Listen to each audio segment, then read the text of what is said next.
हमारी अगली वीडियो विद्युत विभव और विभवांतर के बारे में पढ़ेंगे।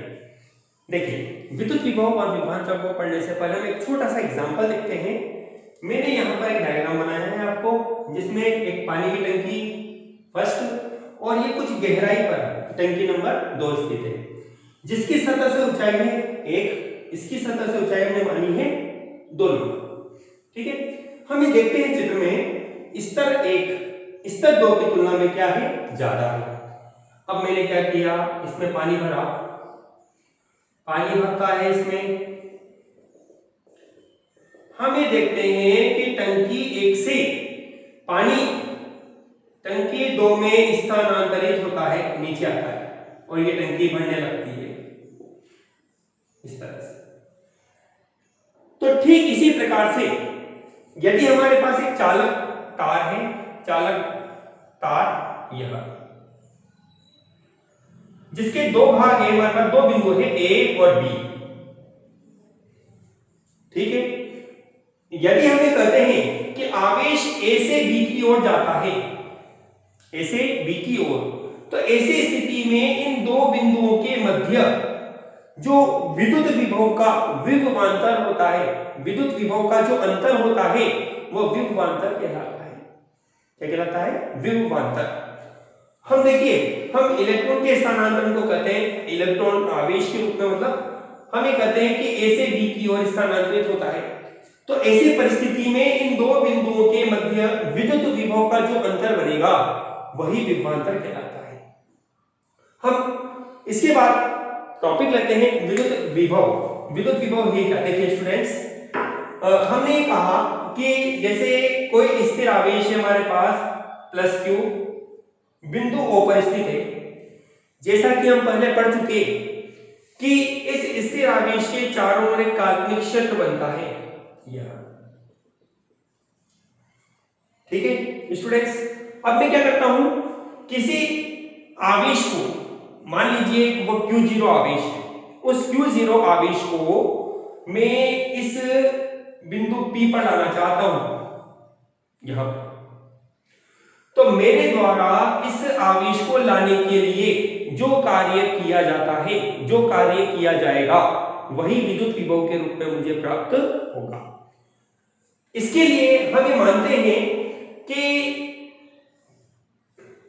जो परीक्षण आवेश आपके पास है, परीक्षण आवेश के बारे में मैंने आपको पहले भी बताया है कि इसका मान अति अल्प होता है, धनात्मक होता है, और अन्य आवेश के क्षेत्र में रखने पर उस क्षेत्र की तीव्रता को यह प्रभावित नहीं करता। तो हमने कहा कि यदि ये जो आवेश है धनात्मक है, अनंत से किसी अभिष्ट बिंदु P पर लाया जाता है, तो ऐसी परिस्थिति में किया गया कार्य विद्युत विभव के रूप में हमें प्राप्त होगा। हम ये कह सकते हैं कि V बराबर लिखा जा सकता है W अपॉन Q0।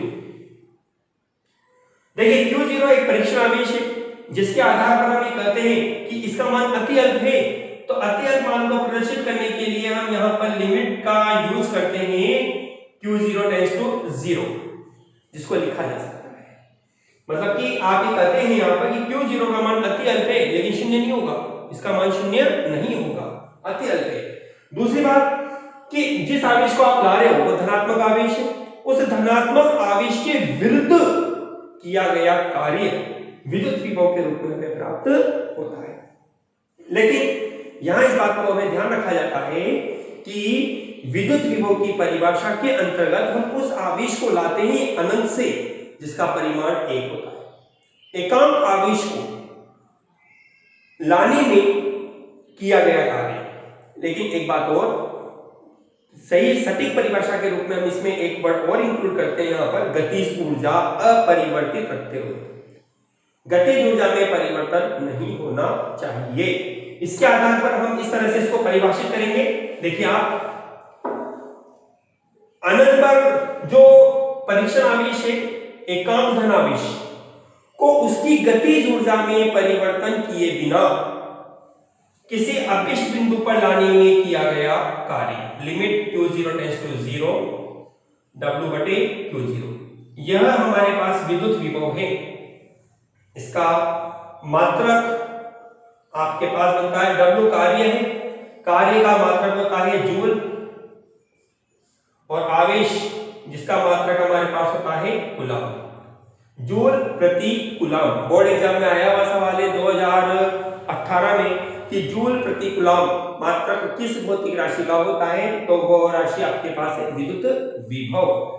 हम इसकी यहाँ विमा भी बना सकते हैं। जूल जो कि कार्य है, कार्य की विमा हमारे पास बनती है m1L2T-2।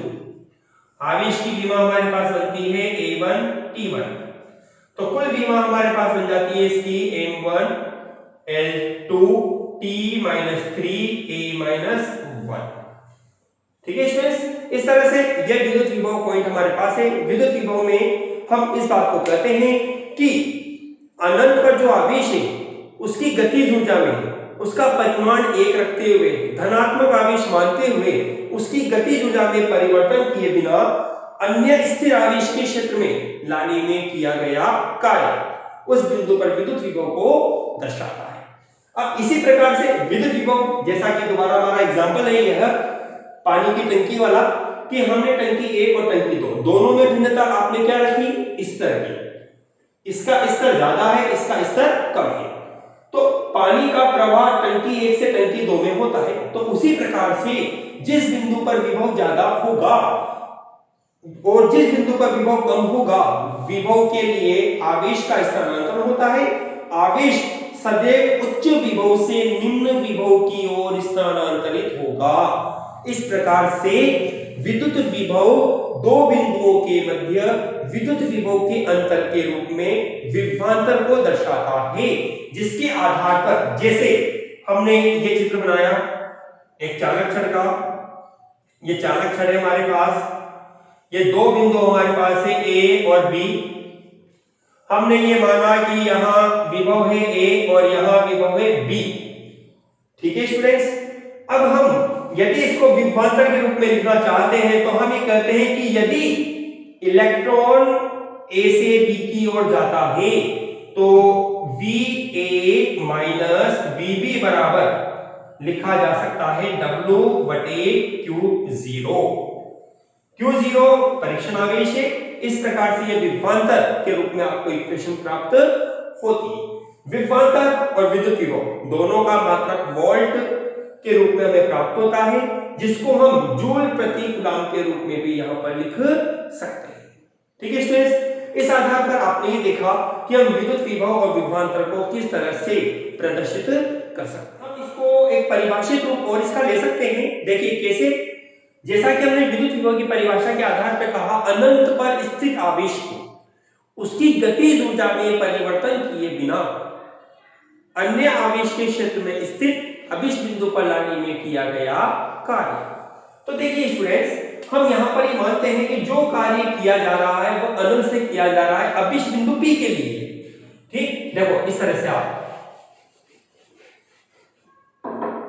जैसे यह प्लस Q आवेश है जो कि बिंदु O पर रखा गया है, हमें 8 दूरी पर यह अभिष बिंदु P दिया गया है, जहां हम विद्युत विभव ज्ञात करना चाहते हैं। अनंत पर आवेश जो कि Q0 आवेश है, जिसको लाते हैं इस बिंदु P पर। यदि हमारे द्वारा W कार्य किया जाता है तो ऐसी परिस्थिति में हम कह सकते हैं कि V अनंत के लिए माइनस VP अभिष्ट बिंदु P के लिए इक्वल टू आपके पास बन जाता है इंटीग्रेशन, आपके द्वारा कार्य किया जा रहा है R टू इनफाइनाइट के लिए, और विद्युत क्षेत्र के फॉर्मूले के रूप में इसको लिखा जा सकता है E सदिश डॉट dr सदिश। ठीक है, क्योंकि हम जानते हैं अनंत पर विभव का मान हमारे पास शून्य होता है, अनंत पर विभव सदैव शून्य होता है। इसके आधार पर हम इसको लिख सकते हैं Vp माइनस का है integration R to infinite E dot dr सदिश, या आप इसको यूं भी लिख सकते हैं कि V इज इक्वल टू होगा minus integration R to infinite E सदिश डॉट dr सदिश। यह भी एक विद्युत विभव और विद्युत क्षेत्र के मध्य एक संबंध कहलाता है, जो कि बोर्ड एग्जाम में आया हुआ सवाल भी स्टूडेंट्स, अब हम पढ़ेंगे बिंदु आवेश के लिए विद्युत विभव का मान किस तरह से ज्ञात किया जा सकता है। इसके लिए हमने माना एक बिंदु O पर प्लस Q आवेश स्थित है, जिससे r दूरी पर एक अभिष्ट बिंदु P की हमारे द्वारा कल्पना की गई है। जैसा कि हम परिभाषा के अनुसार जानते हैं कि अनंत पर जो एकांक आवेश है उसकी गतिज ऊर्जा में परिवर्तन किए बिना आपको आवेश को बिंदु P पर लाना है। तो हम जानते हैं हमें इस आवेश के विरुद्ध कार्य किया जाएगा और वो कार्य ही हम विद्युत विभव के रूप में परिभाषित कर सकते हैं। तो सर्वप्रथम हम यहाँ कार्य का परिकलन करेंगे, फिर उसके पश्चात हम उस कार्य को विद्युत विभव में परिवर्तित कर देंगे। तो इसके लिए हमने कहा कि हमारे द्वारा इस संपूर्ण पथ को विभिन्न अल्पांशों में बांट दिया गया है। इसके लिए हम ये कहते हैं एक अल्पांश भाग हमारे पास है a to b, जिसका विस्थापन या दूरी हमारे पास होती है dx के रूप में। बिंदु B की ओर से दूरी हम मान लेते हैं x है, इसलिए किया गया कार्य dw बराबर होगा बल इंटू विस्थापन। हम जानते हैं बल F सदिश बराबर होता है Q0 E सदिश के रूप में, अतः आपको मिलेगा dw बराबर होगा Q0 E सदिश डॉट dx सदिश। ठीक है स्टूडेंट्स, समीकरण नंबर 1। ठीक, हम जानते हैं हमारे पास चूंकि प्लस Q आवेश जो है के कारण विद्युत क्षेत्र आपको पता है, हमने पढ़ा भी था हमारे लास्ट वीडियो में, E बराबर होता है KQ अपॉन, चूंकि यहां बिंदु B है और इसकी दूरी x के रूप में, तो हमने यहां पर इसको x के रूप में लिखा है। आप इसका सदिश रूप लेना चाहते हैं तो यहां आपको x के फ्यूज में लेना होगा। इस प्रकार से dw बराबर आपको मिलेगा Q0, E की जगह आपने वैल्यू पुट करी KQ upon x square x cap dot dx सदिश। जैसा कि आपको पता है यहां x cap dot dx vector बराबर होता है dx, इसलिए dw बराबर आपको मिलेगा Q0 KQ upon x square और इंटू dx। ये तो हमारे पास आ गया इस अल्पांश भाग के लिए किया गया कार्य। बिंदु A से B के लिए अनंत पर जो आवेश विद्यमान है, हमने उसको थोड़ी देर के लिए मान लिया कि भाई तू यहाँ बिंदु A पर बैठ जा, बिंदु B पर ले जाते हैं अल्प विस्थापन dx के द्वारा। ऐसी परिस्थिति में यह कार्य हमें प्राप्त हो गया। ठीक है स्टूडेंट्स, अब देखिए हमें कुल कार्य निकालना है, तो कुल कार्य निकालने के लिए हमने कहा अतः कुल कार्य आप जैसा जानते हैं इस समीकरण का हमारे द्वारा समाकलन कर दिया जाएगा। dw integration KQ Q0 upon x square और इंटू dx। जैसा आपको पता है dw का समाकलन w होता है और KQ Q0 कांस्टेंट के रूप में अपने बाहर ले लिया और अपने पास बन जाता है dx अपॉन x स्क्वायर। ठीक है स्टूडेंट्स, देखिए हम यहाँ पर परिभाषा लागू करना चाहते हैं विद्युत विभव की, तो हम कार्य स्थापित करेंगे अनंत से अभिष्ट दूरी r के लिए। तो हमने कहा कार्य किया जा रहा है निम्नतम सीमा अनंत जहां कार्य 0 होगा, अधिकतम सीमा r जहां कार्य w के रूप में आपको प्राप्त होगा। इस प्रक्रिया के अंतर्गत 0 से लेकर अनंत आपके पास बने, 0 से अनंत से लेके अभिष्ट दूरी r। जब आपने इसका समाकलन किया तो w इज इक्वल टू आपको मिलेगा KQ Q0 माइनस के 1/x अनंत से r। माइनस को आप बाहर ले दीजिए, 1 upon r minus 1 upon infinite, और 1 upon infinite is equal to 0 होता है, तो w इज इक्वल टू आपको मिला माइनस के KQ Q0 अपॉन r। समीकरण नंबर आपके पास बनती है नंबर 2। ठीक है स्टूडेंट्स, अब देखिए यहां ध्यान दीजिए, आपने समीकरण लागू करी किसकी, विभव की, परिभाषा लागू करी किसकी, विभव की।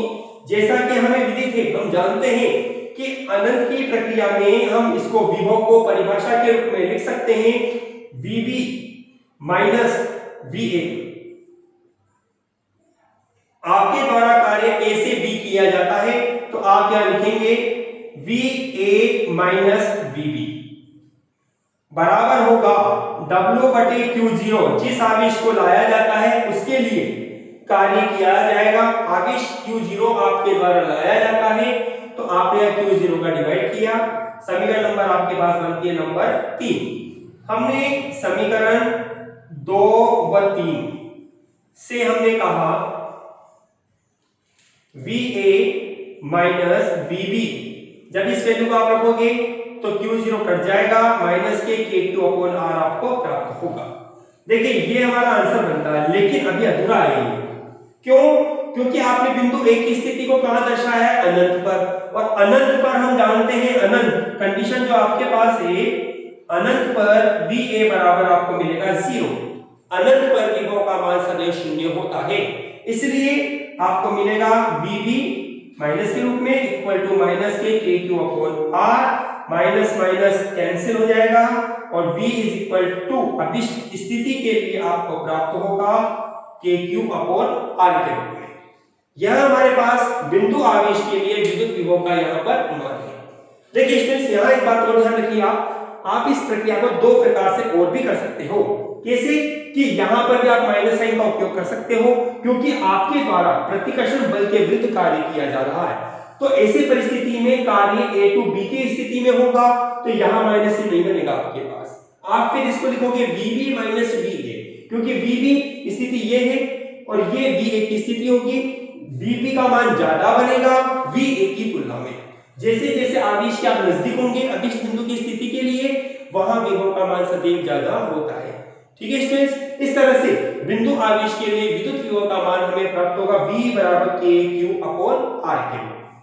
देखिए यहां हमारे पास एक बात और हम देखते हैं ग्राफ के आधार पर इसको, कि ग्राफ यदि हम बनाते हैं V और R के बीच में, तो ग्राफ हमें प्राप्त होगा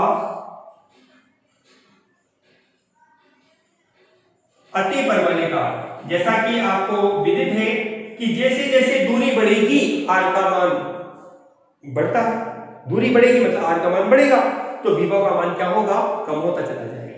अर्थात दूरी बढ़ने पर विभव का मान घटता है। तभी तो हमने कहा अनंत पर विभव का मान क्या होगा, 0 होगा। जैसे जैसे आप प्लस Q आवेश के नजदीक आओगे, आपको उस आवेश के विरुद्ध कार्य करना होगा, कार्य बढ़ेगा तो विभव का मान भी क्या होगा, बढ़ता चला जाएगा।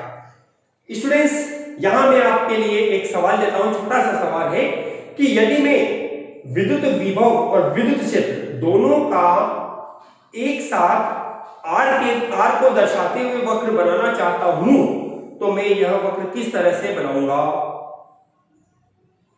हमने बिंदु आवेश के लिए विद्युत क्षेत्र की तीव्रता भी पढ़ी है और विद्युत विभव भी पढ़ा है। अब हम ये चाहते हैं कि दोनों का एक साथ सम्मिलित रूप से ग्राफ बनाया जाए। तो ये ग्राफ किस तरह से बनाया जा सकता है स्टूडेंट्स, देखिए आप इसको देखिए, हम जानते हैं E बराबर होता है KQ अपॉन R स्क्वायर बिंदु आवेश के लिए। विद्युत विभव के लिए अभी हमने पढ़ा है KQ अपॉन R होता है। यदि हम दोनों के लिए ग्राफ बनाते हैं, एक अक्ष पे हमने ले लिया R को, Y अक्ष पे ले लिया हमने E और V को। ठीक है स्टूडेंट्स, देखिएगा ग्राफ आप, ये तो मैंने बनाया V के लिए और ये मैंने बना दिया E के लिए। ये ग्राफ तो आपके पास है E के लिए, ये है V के लिए, क्योंकि V का संबंध है 1 प्रोपोर्शनल टू R और E का संबंध आपके पास है E प्रोपोर्शनल 1/R स्क्वायर। देखिए यहां पर हर में एक घात ज्यादा है, यहां हर में एक घात कम है, तो इसकी तुलना में ये वैल्यू क्या होगी, अधिक होगी। इसलिए वक्र क्या होगा, ऊपर की ओर होगा विभव का, और विद्युत क्षेत्र की तीव्रता का वक्र नीचे की ओर प्राप्त होगा। ठीक है स्टूडेंट्स, इस तरह से हम बिंदु आवेश के लिए विद्युत क्षेत्र की तीव्रता का यहां मान ज्ञात कर सकते हैं। Thank you.